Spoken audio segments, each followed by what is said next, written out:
Tantor Audio, a division of Recorded Books, presents Bitten by Fate by Annabelle Jacobs.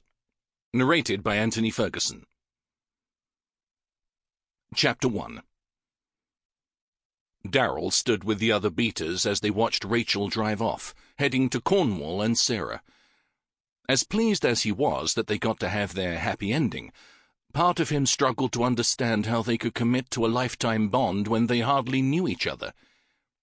Refused to understand, more like it.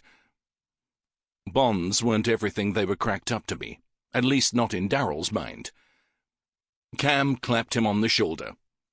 "You okay?" Daryl startled, cursing inwardly at being caught unawares. "Yeah, fine.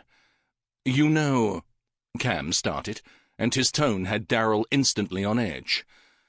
"I spoke to Carol yesterday." "Oh?" The mention of Daryl's mum shouldn't immediately have gotten the hair of his back up, but it did. As much as Daryl loved Cam, this topic wasn't one he cared to discuss, especially not out on the street with the rest of the beaters. "She's going to be in the city in a few weeks for a meeting with the prison governor at Acrylic Hall." Daryl waited, knowing what was coming, but a wave of guilt had him preempting it. "She wants to see me." Cam spared the others a quick glance as they trooped back inside, sighing as the door closed behind them. "She's your mother. Of course she wants to see you." He scratched a hand through his hair, then gave Daryl's shoulder a squeeze. "I wouldn't normally interfere, but she's worried about you and asked me to make sure you were okay." Daryl huffed out a laugh, only slightly more fond than bitter. "I'm a grown man, for fuck's sake. She shouldn't be calling you to check up on me." He loved his mum, but this kind of stuff pissed him off. Cam raised an eyebrow. "Maybe if you were grown up enough to answer her texts or call her once in a while, she wouldn't have to resort to contacting me." Fair point. Daryl fidgeted on the spot, looking down at his feet. She might have been overbearing sometimes, but he'd been a shit son these past few years. Not that he didn't love her, because he did, fiercely. It was just... "It's hard sometimes," he managed, the words sticking in his throat. The last few days with Sarah and Rachel hadn't been smooth sailing, and sleep refused to come easy. Seeing the damage a potential bond could cause brought back memories he'd rather not revisit. Even last night, when they were safely back in their own beds, surrounded by the warm familiarity of Pack, Daryl had struggled to relax. At the back of his mind, he'd had a good idea why, but refused to let it come to the fore, not wanting to acknowledge it. But now Cam was forcing him to address it, and talking about shit like this was the very last thing he wanted to do. He met Cam's gaze. "I know I should keep in touch more, but it's like I struggle with what to say without mentioning—" Cam's expression softened. "I know. But you don't have to talk about the past, Daryl. I'm sure she's got no wish to bring it up either." Daryl didn't doubt it for 1 second. But how could he tell Cam that with everyone finding their fucking mates recently, it brought it all back to him, chipping away at that part inside that he struggled so hard to lock away? They were the reason he found it hard to face his own fucking mother. He was pleased for all of them. They were his pack and he loved them. But they only knew the joy that came from a completed bond. He'd witnessed the ugly side to it, and seeing his mum now would be bad for both of them. "Just think about maybe meeting her for lunch, or at least return her texts." Cam gave him that look, and Daryl knew he'd have to at least give it some serious thought, whether he wanted to or not. Fine. But not until they got the pack bonding out of the way. One thing at a time. Going for a change of subject, he said, "Are we waiting until Rachel gets back to discuss the final details for the pack bonding trip?" Daryl had been party to most of the discussions with Alpha Cornell at the council headquarters, but that had been mainly suggestions. ideas of what the council could offer them. Only Cam knew the specifics. Cam met Daryl's gaze. Green eyes filled with a mix of concern and hope. "No, I don't want to waste the next 2 days. The sooner we get this pack headed in the right direction, the better." Daryl was about to agree when angry voices filtered over to them from the pack building next door. Both he and Cam turned, listening. "This is your fucking fault," one of them grumbled. "How is it my fault?" Daryl frowned and whispered, "That's Davis and Sharp." Both from Jen's unit, and both from the old Primrose Hill pack. They carried on arguing, voices getting louder. "Because you had to mouth off in front of the fucking Alpha Council, and now we've got to go on a stupid pack bonding thing," the first one hissed. "Who knows what bollocks we'll end up doing?" A car door slammed further down, and Daryl tensed when he saw who got out. Nathan and Luke. From Rachel's unit. "Fuck," he muttered. The last thing they needed was these lot kicking off in the middle of the street, especially with Rachel away. Cam was already marching towards them, so Daryl hurried to catch up. It was obvious the minute Davis and Sharp noticed Nathan. Now Daryl had a good view of them all. "Well, look who it is." Sharp pointed a finger at Nathan. "Rumour has it you suggested that both Rachel and Jen's units go on this fucking thing." Nathan eyed them both for a second, shoulders remaining relaxed. Then he shrugged. "Seemed like the obvious thing to do, since apparently you've got an issue with us." Luke stood beside him, looking far warier than Nathan. "Of course we've got a fucking issue with you." Davis huffed out a laugh, the sound harsh in the stillness of the morning. "Do you really think a few games in a forest are going to sort out our differences?" He took a step towards Nathan, but Cam's voice cut through the air, stopping everyone in their tracks. "That's my hope, yes, Mr. Davis." Nathan didn't so much as flinch, obviously having sensed Cam approach, but Davis and Sharp looked terrified for a second. "I realize this isn't something that you're looking forward to," Cam continued, voice even as though he was discussing the weather. "But I'm afraid the actions of certain members of your unit have left me with little choice in the matter." Wisely, everyone kept quiet this time. "Now, if you've finished, I assume you all have places to be?" A couple of nods and a round of "Yes, Alpha," and the 4 of them went on their way. Luke and Nathan to the building next door, and Davis and Sharp down the street towards the shops. Cam pulled out his phone, typing out a text as he spoke. "Beta meeting in an hour." Once inside Cam's flat, Daryl grabbed one of the armchairs and settled into it with a sigh.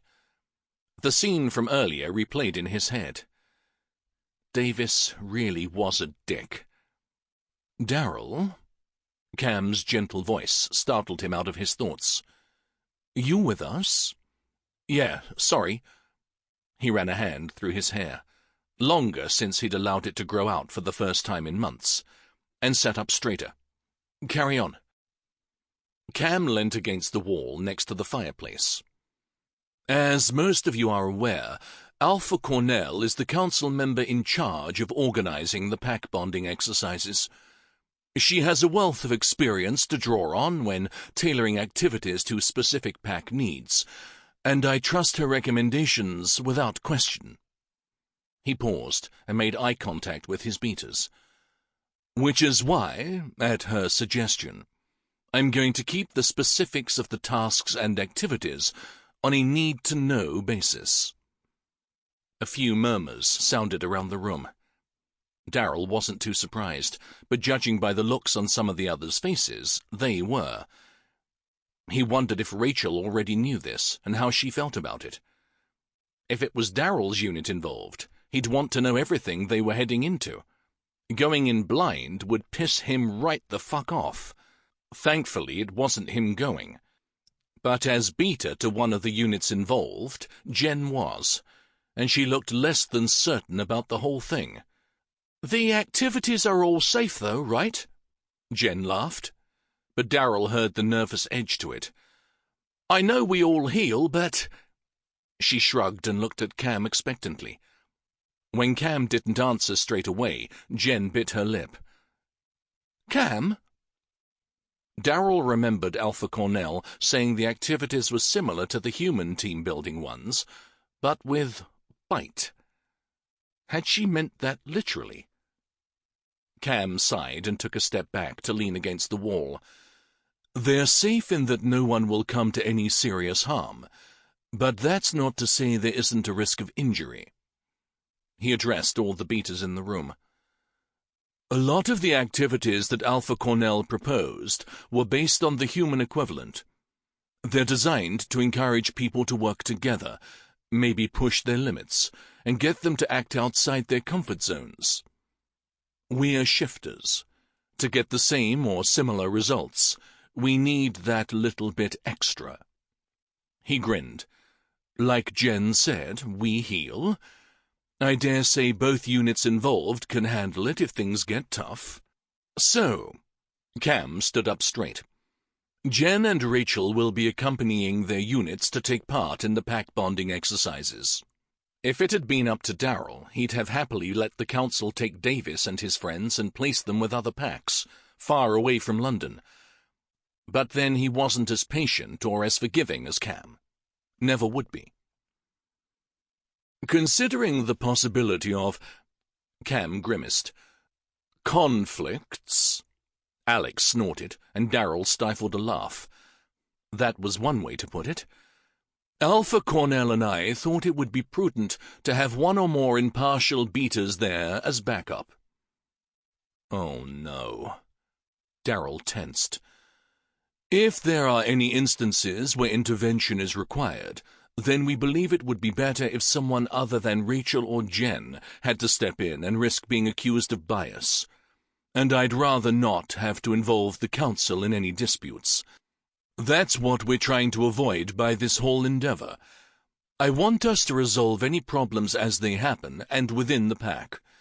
If we can't do that, then we've failed." Cam glanced around the room, and Daryl groaned when Cam's gaze landed on him and then Jason. Daryl rolled his eyes as Cam smiled. "Daryl, Jason, since you two have been present for most of the discussions concerning the pack bonding, I'd like you to accompany the others to the Alpha Council." He shot a glance at Jen. "You'll be there primarily to observe. As far as you're able, I'd like you to stay out of any misunderstandings or disputes, unless resolution seems unlikely." He sighed and ran a hand through his hair.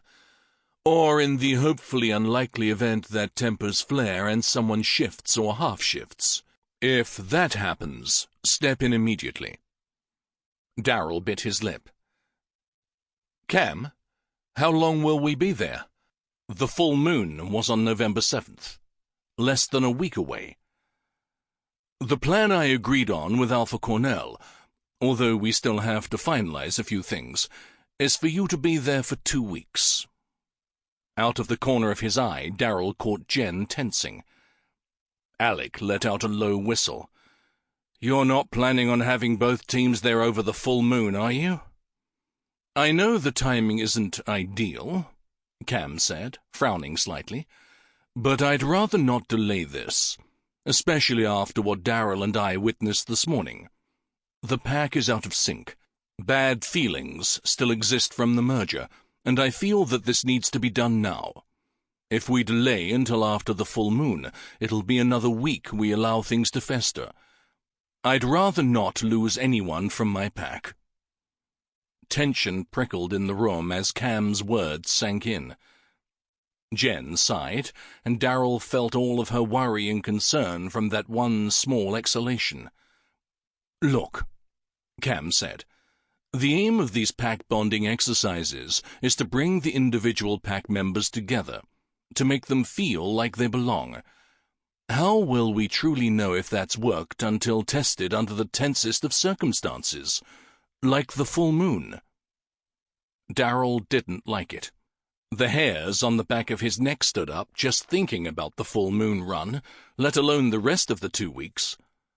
But Cam was in a tough spot, and although Daryl didn't necessarily agree with him trying to make the members of Jen's unit welcome in their pack, despite all the shit they'd caused, he'd support his alpha 100%. Sitting back in his chair, the matter decided as far as he was concerned, he said, "When do we leave?" Cam smiled at him, the slight nod in Daryl's direction, telling him without words how grateful he was for Daryl's unflinching support. And he'd always have it. Daryl had known Cam a long time, before Cam took over as Alpha. "Rachel's due back on Wednesday," Cam said, walking over to lean against the fireplace. "I'd like you all to leave on Thursday, if possible. Friday at the latest.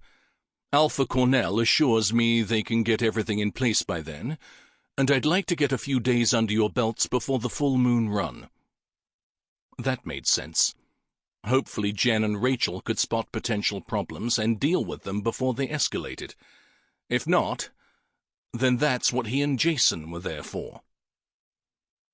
Daryl glanced over to where Jason sat on the arm of the sofa, next to Paul, as usual.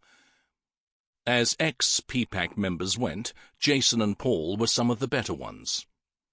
Neither had bought into Newell's anger and hate where Cam was concerned, a fact which had nearly cost Jason his life. While he understood and agreed with Cam's decision to keep them as beaters, Daryl didn't feel 100% comfortable with either of them yet. Wouldn't for a while, probably. It took time for him to fully trust someone, to trust that they'd have his back if the shit hit the fan. That went for Rachel and Jen, too. Cam knew how Daryl was with new pack members. Hell, with change in general.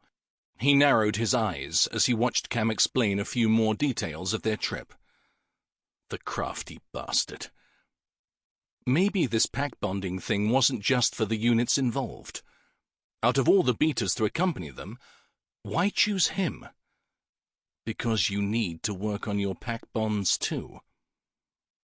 This was an ideal opportunity for Daryl to get to know his fellow beaters. All they needed was for Paul to come along too, and it would have been a full set. Daryl rolled his eyes. How did I not see this coming?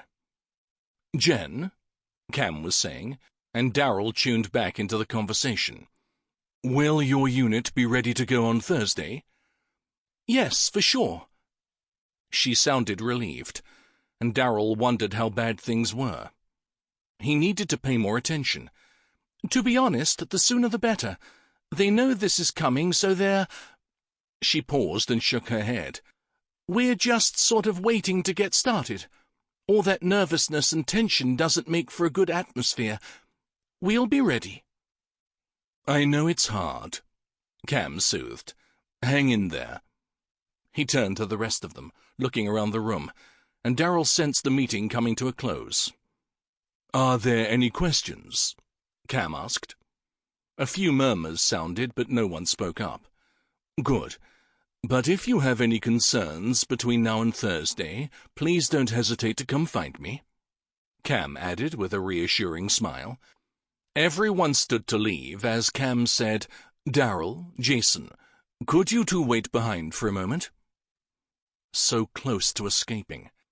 Daryl's stomach gave an angry growl that had the other beaters laughing as they walked out. Alec called back over his shoulder, "I keep telling you not to skip breakfast, and this is why." He grinned at Daryl's scowl, soft laughter following as he disappeared out the door. "I won't keep you long." Cam eyed Daryl's belly, but didn't comment on the noises it was making. "I just want to make sure you know what's expected of you over the next couple of weeks." Jason frowned, confusion clear to see, and thank fuck, because Daryl was beginning to think it was just him. "We're there to observe, aren't we? And only step in if absolutely necessary." "Yes, to an extent." Cam made sort of a grimace wince, and Daryl immediately got a bad feeling. You might have to join in on a few bonding exercises of your own. Daryl groaned. I don't remember that being part of the discussions with Alpha Cornell. Cam's grimace morphed into a smile, which only made Daryl's bad feeling intensify. I may have mentioned last night that there was still a divide between some of my beaters. You have to admit, a lot of the time it's still Mike, Alec, and you on one side of the room, and Jason and Paul on the other. Daryl didn't like where this was going, but Cam had a point. What about Rachel and Jen? Rachel is somewhere in between, and Jen has enough to deal with at the minute. Cam had that glint in his eye that never boded well in Daryl's experience. Since you and Jason won't be observing all the time, Alpha Cornell said she had a few ideas to help you two get to know each other, or, more importantly, to trust each other, as beaters should. Daryl didn't bother objecting. He liked Jason well enough, but if it came down to the crunch, he'd rather have Alec, Mike, or yes, probably even Rachel watching his back. The last couple of weeks had given him a deeper respect for her. It came as no surprise that Jason didn't correct Cam either. I know trust and respect are earned, and I'm not trying to force either of you into it. I'm hoping to give you the opportunity to forge that trust. Cam looked between them. I'm asking that you try and go along with what she suggests. Yes, Alpha. Daryl would never embarrass Cam like that. It might be a pain in the ass, but he'd suck it up and get it done. How bad could it be? Jason added his agreement, and Cam's smile softened. Thank you. I am hopeful this will be the turning point for our pack, that we can finally put the last few months behind us and move forward, instead of constantly looking back. He clapped them both on the shoulder. Go speak to your units. Make sure everything's in place for when you leave. Daryl caught up to Jason just outside Cam's door and fell into step beside him as they walked down the corridor. Jason glanced at him. Any idea what they'll have us do? He seemed more amused with it all than worried. Nope. Daryl sighed. Alpha Cornell is anything but predictable. I wouldn't bother even trying to guess. They walked a little further, almost to the stairwell, when Jason said, I hope neither of us nor the council has to intervene in anything, but I think it's kind of inevitable, all things considered. Something needs to happen. You should have seen them this morning. Daryl bit his lip, wondering if he should hold his tongue. Cam wanted them to trust each other, and he already knew Daryl's thoughts on the topic, so it wasn't as if he was going behind Cam's back. Fuck it. He had to start somewhere. If a threat from the head of the Alpha Council doesn't make you want to fit in with your pack, then I'm not sure what will. I think Cam's being over-generous by letting them stay, but I guess that's why he's the Alpha and I'm not. Jason's expression changed into something Daryl found hard to read. Trust me, he said, voice low. Cam's way of dealing with problems is like a breath of fresh air. Daryl thought about Newell, Jason's old Alpha, and everything he stood for. Yeah, I guess it is. I just hope this works. Daryl nodded and held the door open for Jason to go through first. Me too. Chapter 2. At 6 o'clock, Jason welcomed his unit into his flat. Will and Mark were the last to arrive and quickly took their places. Jason met Mark's gaze. Have you spoken to Alec about the beta meeting this morning? No. Mark grinned at him. You know he takes the relationship between beta and unit super seriously. He was very tight-lipped about the whole thing. Said it was up to you to fill me in. Not that Jason would have minded Alec telling Mark.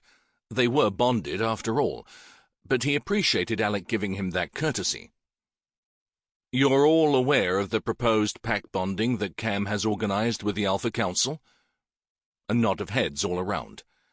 Well, Rachel and Jen's units are set to leave on Thursday afternoon. He paused before adding, and Daryl and I are going with them. No one seemed unduly shocked by his news, probably more curious than anything else, judging by their expressions. "Is that to help out if things go to shit?" Will asked, grimacing a little. "Because with Davis in the middle of things, you know something's going to happen." "Yeah," Jason sighed. "He and Sharp had an altercation with Nathan Cole this morning." Mark growled next to him, low and gravelly. "Can't believe he still thinks Newell was the injured party after everything that happened. After what we told him, and what Newell did to you." He shook his head and sat back in his seat, arms crossed. "I know." Jason hadn't been the least bit sorry when Cam killed Newell, and Wes could rot in Krillick Hall for all he cared. They'd tried to kill Jason, left him for dead.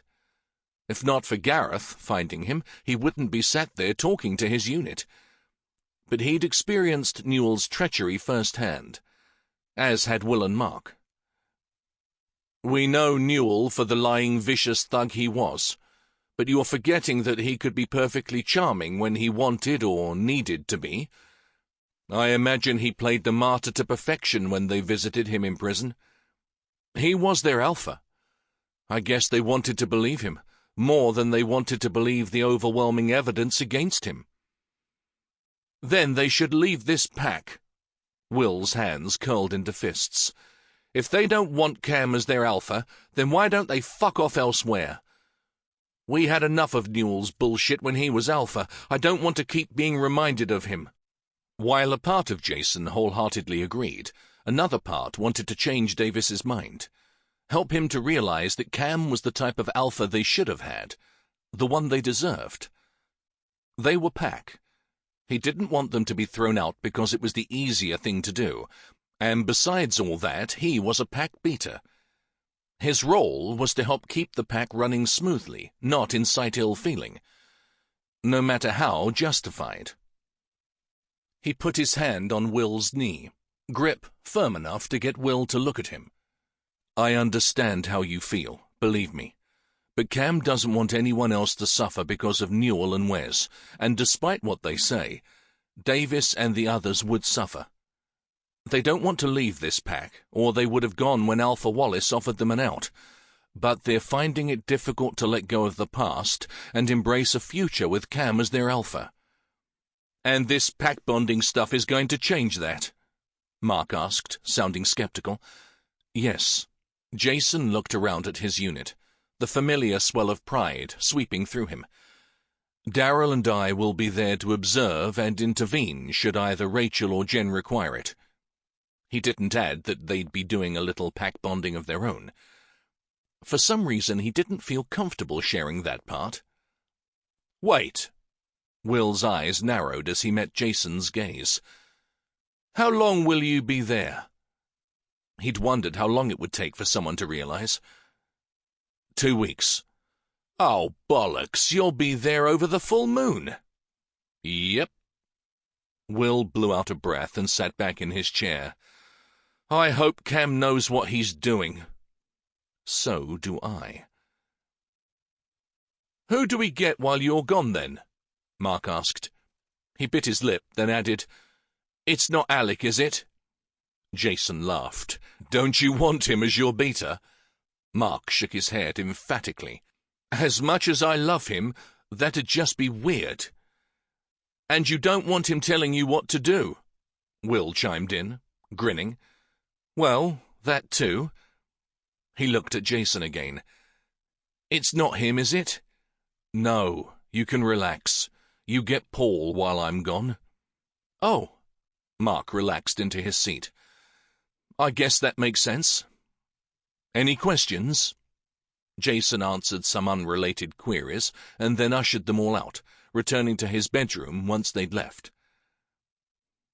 Sitting on the edge of his bed, he picked up the notepad and pen left there earlier, intending to write a list of what he needed to pack. Instead, he found himself writing down the names of Jen's unit. Rob Davis, Kevin Brown, Rufus Morton, Tom Sharp, Simon Tate, and Neil Lawrence. He tapped his pencil over the names.